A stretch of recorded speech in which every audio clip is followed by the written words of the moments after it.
حضور اقدس صلی اللہ علیہ وآلہ وسلم کا ارشاد ہے کہ جو لوگ اللہ تعالیٰ کی بڑائی بیان کرتے ہیں، یعنی سبحان اللہ، الحمد للہ، اللہ اکبر، لا الہ الا اللہ پڑھتے ہیں، تو یہ کلمات عرش کے چاروں طرف گشت لگاتے ہیں اور ان کے لیے ہلکی سی آواز بنبناہٹ ہوتی ہے اور اپنے پڑھنے والے کا تذکرہ کرتے ہیں۔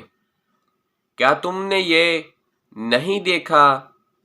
کیا تم یہ نہیں چاہتے کہ کوئی تمہارا تذکرہ کرنے والا اللہ کے پاس موجود ہو، جو تمہارا ذکر خیر کرتا رہے؟